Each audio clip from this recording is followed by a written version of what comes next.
नमस्कार. मी अरविंद विठ्ठल कुलकर्णी. अधोरेखितचा आजचा विषय आहे महाराष्ट्राची निवडणूक आणि दाऊद इब्राहिम. मित्रो, महाराष्ट्र विधानसभेच्या निवडणुकीला इच्छुकांनी आपली नामांकन पत्र भरण्याचा काल शेवटचा दिवस होता. एकूण 7,995 इच्छुकांनी नामांकन पत्र भरली आहेत. जागा आहेत 288. 288 जागांसाठी 7,995 इच्छुक मैदानात लढण्यासाठी उतरलेले आहेत. विधानसभेचे सभासद ते होणार आहेत. महाराष्ट्राची सेवा करण्याची त्यांची ही तळमळ बघून कोणत्याही लोकशाही प्रेमी नागरिकाला आनंद वाटणं साहजिक आहे. मी त्यांना यातले सगळेच काही निवडून येतील असं नाही, 288च निवडून येणार आहेत. पण बाकीच्यांचा जो उत्साह आहे, बाकीच्यांची जी तळमळ आहे ती काही कमी महत्त्वाची नाही. त्यांनाही महाराष्ट्राची सेवा करायची आहे. मी एक नम्र सूचना करू इच्छितो. महाराष्ट्राचं आराध्य दैवत आहे छत्रपती शिवाजी महाराज. तर हे जे 7,995 म्हणजे जवळजवळ 8,000 इच्छुक आहेत, यांनी आयुष्यात एकदा तरी सहकुटुंब रायगडावर जाऊन यावं. रायगडावर शिवाजी महाराजांची समाधी आहे, जगदीश्वराचं मंदिर आहे, टकमक टोक आहे, नगारखाना आहे, होळीचा माळ आहे, सिंहासन आहे. मुख्य म्हणजे हे सगळं एकदा बघावं. म्हणजे पूर्वीचं आणि ते रायगडावर जाऊन आल्यानंतरचं आपलं जीवन ह्याच्यामध्ये खूप अंतर पडलं आहे. आपण एका पवित्र ठिकाणी जाऊन आलो याचा साक्षात्कार त्यांना होईल, अशी एक नम्र सूचना मला करावीशी वाटते. प्रत्येक निवडणुकीमध्ये ज्यांना तिकीट मिळत नाही पक्षाचं, ते इच्छुक बंडखोरी करतात. तशी बंडखोरी याही निवडणुकीत जवळजवळ सर्व पक्षांमध्ये झालेली आहे. पण एका इच्छुकानं बंडखोरी करणं वेगळं, नाराजीतून, असमाधानातून, आणि पक्षानं बंडखोरी करणं वेगळं. या निवडणुकीचं वैशिष्ट्य असं आहे की पक्षाची बंडखोरी 2 वेळेला झालेली आहे. मतदारसंघ आहेत मानखुर्दचा शिवाजीनगर मतदारसंघ आणि माहीमचा, दादरजवळच्या माहीमचा मतदारसंघ. मानखुर्दचा शिवाजीनगर जो मतदारसंघ आहे तिथे नवाब मलिक यांनी राष्ट्रवादी काँग्रेसचे अधिकृत इच्छुक म्हणून नामांकन पत्र भरलं आहे. आता राष्ट्रवादी काँग्रेस, अजित पवार गट हा महायुतीत सामील झालेला आहे. महायुतीतले दुसरे 2 पक्ष जे आहेत, भाजप आणि शिंदे सेना, शिवसेना शिंदे गट, यांचा नवाब मलिक यांना विरोध आहे. नवाब मलिक यांच्याशी कोणत्याही प्रकारे संबंध ठेवू नये, त्यांना तिकीट तर देऊ नयेच पण संबंधही ठेवू नये, अशी या 2 पक्षांची आग्रहाची मागणी आहे. आणि त्याचं मुख्य कारण हे आहे की नवाब मलिक यांचा दाऊद इब्राहिमशी संबंध आहे, असा त्यांचा तर्क आहे. दाऊद इब्राहिमचे मुंबईमध्ये जे काही आर्थिक व्यवहार होतात त्या व्यवहारामध्ये नवाब मलिक यांचा सहभाग असतो. नवाब मलिक ते व्यवहार या ना त्या प्रकारे करत असतात, पार पाडतात, असा यांचा तर्क आहे, माहिती आहे. आणि म्हणून दाऊद इब्राहिम हा भारताचा शत्रू असल्यामुळे, भारतामध्ये तो आतंकवाद फैलावत असल्यामुळे, भारतामध्ये तो दंगली करत असल्यामुळे, हिंदू मुसलमान धार्मिक द्वेष पसरवण्याचं काम तो करत असल्यामुळे त्याच्याशी कोणत्याही प्रकारे संबंध ठेवू नयेत अशी भूमिका देवेंद्र फडणवीस भाजपचे आणि एकनाथ शिंदे या दोघांचीही आहे. ती अजित पवार यांना स्पष्टपणे कळवण्यात आलेली आहे. अजित पवार यांच्या वतीनं नवाब मलिक यांनी 3 वाजायला 5 मिनटं असताना काल 3 वाजेपर्यंतच नामांकन पत्र स्वीकारली जाणार होती. 5 मिनटं आधी म्हणजे सगळ्यांना अंधारात ठेवून त्यांनी नामांकन पत्र भरलं आहे. आता देवेंद्र फडणवीस यांनी आम्ही प्रचार करणार नाही नवाब मलिक यांचा आशिष शेलार यांनी मुंबई भाजपचे अध्यक्ष यांनी जरी घोषित केलं असलं तरी युतीचा धर्म म्हणून सगळेजण एकमुखानं निर्णय घेतात आणि एवढा मोठा निर्णय नवाब मलिक यांनी राष्ट्रवादी काँग्रेसचा अधिकृत इच्छुक म्हणून उभं राहणं निवडणुकीला हा एक केवढा तरी मोठा नियमभंग आहे. आणि त्याकडे आता इच्छुकांनी नामांकन पत्र परत घेण्याचा जो दिवस आहे 4 नोव्हेंबरपर्यंत मला वाटतं तोपर्यंत काय निर्णय घेतला जाईल हे बघायला पाहिजे. दुसरी गंमत कशी आहे की शरद पवार सध्या ज्याला म्हणतात की फॉर्मात आहेत, सध्या ते नकलासुद्धा करतायत आणि आपला पुतण्या अजित पवार याला हास्यास्पद बनवणं, याला इंग्लिशमध्ये ज्याला रिडिक्यूल करणं म्हणतात. तर अजित पवारला जेवढं रिडिक्यूल करता येईल तेवढं पवार हे प्रगट सभांमधून करत आहेत. काल त्यांनी अजित पवार यांची रडण्याची, डोळे पुसण्याची, पाणी पिण्याची नक्कलसुद्धा केली. या वयामध्ये 84 वर्ष आता त्यांना डिसेंबरमध्ये पूर्ण होतील. या वयात नकला करण्याचा उत्साह पवारांमध्ये आहे हे चांगलं कौतुकास्पद आहे. पण पवार हे अजित पवारांना सख्या पुतण्याला रिडिक्यूल करण्यात स्वारस्य घेतात, पण नवाब मलिक या प्रकरणावर एक शब्दसुद्धा बोलत नाहीत. खरं म्हणजे त्यांना भाजपवर आणि या महायुतीवर टीका करण्याची केवढी तरी मोठी संधी मिळालेली होती, आहे अजूनही, की एकनाथ शिंदे आणि देवेंद्र फडणवीस यांना नवाब मलिक नको आहे तरीसुद्धा त्यांच्या नाकावर टिचून अजित पवार नवाब मलिकांना नामांकन पत्र भरायला सांगतात. मग हे कसली युती, हे कसलं काय महाराष्ट्राचं राजकारण करणार आणि महाराष्ट्राचा विकास कसा करणार, यांचा एकमेकाशी ताळमेळ नाही अशी टीका पवारांना करता आली असती. पण इथे दाऊदचा संबंध असल्यामुळे त्यामुळे कदाचित पवार बोलत नाहीत असं झालं आहे का, की पवारांना पण नवाब मलिक यायला हवा आहे का. म्हणून या निवडणुकीचा दाऊदशी काय संबंध आहे. महाराष्ट्र विधानसभेमध्ये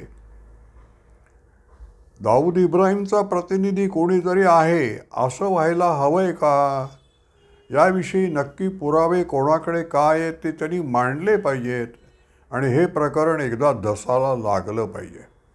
आता महाराष्ट्र विधानसभेची निवडणूक होते आहे, त्याच वेळेला झारखंडची सुद्धा विधानसभेची निवडणूक होते आहे आणि तिथे निवडणुकीचा मुख्य विषय असा आहे की दुसऱ्या राज्यातून आणि दुसऱ्या देशातून मुसलमान घुसखोर येत आहेत झारखंडमध्ये आणि झारखंडमध्ये त्यांची लोकसंख्या अतिशय मोठ्या वेगानं वाढते आहे.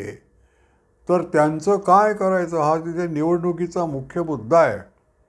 त्यात आसामचे मुख्यमंत्रीसुद्धा भाग घेत आहेत आणि झारखंडमधून आम्ही मुसलमान बाहेरचे जे आहेत त्यांना कोणाला ठेवणार नाही, सगळ्यांना आम्ही हाकलवून लावणार आहोत अशी आश्वासनं, अशी वचनं भाजपचे तिथले नेते लोकांना देत आहेत. महाराष्ट्रामध्ये मात्र हा दाऊद इब्राहिम हा घुसखोरच आहे. मग दाऊद इब्राहिमशी ज्यांचे संबंध आहेत ते देखील एक प्रकारे घुसखोर नाही का होत? घुसखोरीला त्यांचा पाठिंबा आहे. मग महाराष्ट्र विधानसभेत दाऊद इब्राहिमचं प्रतिनिधित्व असायलाच पाहिजे असं या विषयावर काय या सगळ्या लोकांचं एकमत आहे की काय? मग बाकीच्या विषयांवर पुतण्यांची नक्कल करण्यात ज्यांना स्वारस्य आहे ते या महत्त्वाच्या विषयावर का बोलत नाहीत? दुसरी जी पक्षीय बंडखोरी आहे ती माहीम मतदारसंघात आहे. तिथे मनसेचे अध्यक्ष राज ठाकरे यांचे सुपुत्र अमित ठाकरे उभे आहेत आणि ते पहिल्यांदाच निवडणूक लढवत आहेत. राज ठाकरे यांनी लोकसभेच्या निवडणुकीत महायुतीला पाठिंबा दिला होता. त्यामुळे यावेळेला राज ठाकरे यांच्या निवडक मतदारसंघात त्यांना आपण पाठिंबा दिला पाहिजे आणि अमित ठाकरेंना तर दिलाच पाहिजे अशी भाजपची भूमिका आहे. असं असून सुद्धा शिंदे सेनेचे सदा सरवणकर हे इथून निवडून आलेले आहेत, हे मान्य आहे. पण युतीचं जर ठरलेलं आहे की मनसेला पाठिंबा द्यायचा, विशेषतः अमित ठाकरे यांना निवडून येण्याचा मार्ग सुलभ करायचा, यासाठी तिथे आपला उमेदवार उभा करायचा नाही, असं जर युतीचं म्हणणं असेल तर एकनाथ शिंदे सदा सरवणकर यांना अजूनपर्यंत का सांगू शकले नाहीत? पुढच्या 2-4 दिवसात ते सांगतीलही आणि कदाचित सदा सरवणकर मागे घेतील. पण आज सदा सरवणकर यांचा जो आविर्भाव आहे तो मी कोणत्याही परिस्थितीत उभं राहणारच, ही पक्षीय बंडखोरी आहे. आणि हे या निवडणुकीचं जरा वेगळं वैशिष्ट्य आहे की व्यक्तिगत बंडखोरी वेगळी आणि पक्षीय बंडखोरी वेगळी असं आहे. मला या बंडखोरांच्या संदर्भामध्ये असं सांगायचं आहे गंमत म्हणून. हे मी या बंडखोरी ज्यांनी केलेली आहे त्यांना उद्देशून सांगत नाही, त्यांच्यात काही फार मोठा बदल होईल असं मला वाटत नाही. पण माझे जे श्रोते आहेत, बंडखोर आपण कोणाला म्हणतो? महाराष्ट्रानं 2 बंडखोर मानलेले आहेत, एक ज्ञानेश्वर आणि दुसरा सावरकर. त्यांचे फक्त किस्से सांगतो मी. ज्ञानेश्वर माने पहिला, या बड्या बंडवाल्यात ज्ञानेश्वर माने पहिला अशी एक जुनी कविता मला आठवते. ज्ञानेश्वर हा पहिला बंडखोर आहे. बंडखोरी कशी करायची असते, कोणत्या विषयात करायची असते, हे जे सगळं वेदांचं ज्ञान वगैरे आहे ते संस्कृतमध्ये का? मला माझ्या लोकांना ते मराठीत त्यांच्या मायबोलीत सांगायचं आहे असं समजून ज्ञानेश्वरांनी ज्ञानेश्वरी लिहिली. ज्ञानेश्वरी हा भगवद्गीतेवरील पहिला टीकाग्रंथ आहे. मराठी भाषेला अभिजात स्थान मिळावं म्हणून पुरावे मागत होते, तर हा एकच पुरावा आहे की ज्ञानेश्वरी आमच्याकडं लिहिली गेलेली आहे. गीतेवरील पहिला अधिकृत असा, ज्याला प्रमाणभूत म्हणता येईल असा टीकाग्रंथ तर तो बंडखोर आहे. त्यांनी लोकांना ज्ञान मिळावं म्हणून बंड केलं आहे, त्यावेळेचे सगळे संकेत धुडकावून दिले. दुसरा बंडखोर आहे सावरकर. सावरकरांनी एक किस्सा सांगितलेला आहे, माझी जन्मठेपमध्ये गोष्ट सांगितली, ती ऐकण्यासारखी आहे. त्यांनी शंकराचार्यांचं, आदिशंकराचार्यांचं उदाहरण दिलं आहे. आदिशंकराचार्यांच्याला मंडन मिश्र नावाचा एक विद्वान होता. तो शंकराचार्यांच्या तत्त्वज्ञानावर टीका करत असे. त्यामुळे शंकराचार्य एक दिवशी त्याच्या गावी त्याच्याशी प्रत्यक्ष संवाद करण्यासाठी, वादविवाद करण्यासाठी त्याच्या गावी गेले. गावाच्या सीमेवर त्यांनी विचारलं, मंडन मिश्र इथे कुठे राहता? त्या गावकऱ्यांनी सांगितलं, अहो सोपं आहे, ज्याच्या घरासमोरच्या झाडावर पक्षी देखील वेदांताची चर्चा करताना तुम्हाला आढळतील ते घर मंडन मिश्राचं आहे. जानी ही तत् मंडन मिश्र गेयम. हा किस्सा सावरकरांनी दिला आहे. आणि मग अंदमानात त्यांनी असं म्हटलं आहे की आज आपण इथे जरी उपेक्षेनं जीवन जगत असलो, कोणाचं आपल्याकडे लक्ष नसलं तरी भारत स्वतंत्र झाल्यानंतर अंदमान हे तीर्थक्षेत्र होईल आणि लोक अंदमानला कशा रीतीनं आपल्या क्रांतिकारकांनी हाल अपेष्टा भोगल्या ते बघण्यासाठी येतील. त्याला एखादा माणूस असं विचारेल सावरकरांची कोठडी कुठली हो, तर त्यावेळेला जो मार्गदर्शक गाईड असेल तो असं म्हणेल की अहो, ज्या कोठडीसमोर पक्षी देखील स्वातंत्र्याची गाणी गात असतात ती सावरकरांची कोठडी. जानी हितात बंडन मिश्र कक्षम, तिथे गेहम आहे, इथे कक्षम आहे आणि तिथे मंडन मिश्र आहे, इथे बंडन मिश्र आहे. सावरकर स्वतःला बंडन मिश्र म्हणतात. स्वातंत्र्याची गाणी गाणारा बंडखोर.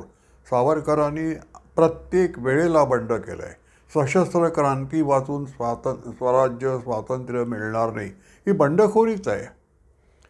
इंग्रजांचं राज्य हे दैवी आहे हा समज टिळकांनी खोडून काढला आणि तो सावरकरांनी मग ते कसं स्वराज्य मिळवायचं ते सांगितलं. हिंदुत्व ग्रंथ ही बंडखोरी आहे. राजकारणाचं हिंदूकरण आणि हिंदूंचं सैनिकीकरण ही घोषणा म्हणजे देखील बंडखोरीच आहे. तर बंडखोरी ही अशी करायची असते. प्रस्थापित कल्पनांमुळे, प्रस्थापित विचारांमुळे जर देशाची हानी होणार असेल तर सगळा विरोध पत्करून आपल्याला योग्य काय वाटतं ते सांगणं ही बंडखोरी. ती बंडखोरी कुठे? आणि आज महाराष्ट्रामध्ये मला तिकीट मिळालं नाही म्हणून बंडखोरी. तर मला हा फरक फक्त लक्षात आणून द्यायचा होता, तेवढा देण्याचा मी प्रयत्न केला आहे. आता गंमत अशी आहे की या निवडणुकीच्या वातावरणामध्ये आता मोदी येणार आहेत, अमित शहा येणार आहेत, वातावरण एक महिना अगदी ढवळून निघणार आहे. अशा वेळेला आपल्याला उत्साह देणाऱ्या, आशावादी आपल्याला बनवणाऱ्या घटनांकडे आपण लक्ष पाहिजे. मला 2 घटनांकडे तुम्हाला लक्ष वेधायचं आहे. एक म्हणजे अयोध्येमध्ये जिथे श्रीरामाचं मंदिर उभं राहिलेलं आहे त्या गंगेच्या काठावर 55 घाट आहेत आणि तिथे 28 लक्ष दिवे, मातीचे दिवे, त्याच्यात तेल घातलेलं, आणि 28 लक्ष दिवे लावण्यात येणार आहेत आणि सगळं प्रकाशमान असा तो गंगेचा प्रवाह केला जाणार आहे. आणि ही केवढी तरी मोठी, हा जागतिक विक्रम आहे आणि केवढी तरी मोठी दिवाळी गंगेच्या किनाऱ्यावर प्रभू रामचंद्राच्या साक्षीनं होते आहे. ही चांगली घटना आहे. अच्छे दिन म्हणतात तीही. आणि दुसरं म्हणजे भारत चीन सीमेवर लडाखला 2 ठिकाणी जिथे चीन आक्रमण करत होता, कोरघोडी करत होता, पुढे घुसण्याचा प्रयत्न करत होता, तिथे भारत आणि चीन यांच्यात आता समझोता झालेला आहे, सामंजस्य झालेलं आहे. आणि चीननं आम्ही केवळ इथे आम्ही पहारा करू, आम्ही आमच्या सीमा पुढे घुसवण्याचा, पुढे ढकलण्याचा प्रयत्न करणार नाही, ही पण एक राष्ट्राच्या संरक्षणाच्या दृष्टीनं, सीमा संरक्षणाच्या दृष्टीनं, राष्ट्राच्या सार्वभौमत्वाच्या दृष्टीनं, अखंडत्वाच्या दृष्टीनं अतिशय चांगली घटना आहे. तेवढी मला तुम्हाला लक्षात आणून द्यायची होती. माझा व्हिडिओ आपल्याला आवडला असेल तर लाईक करा, शेअर करा आणि सबस्क्राईब करा. धन्यवाद.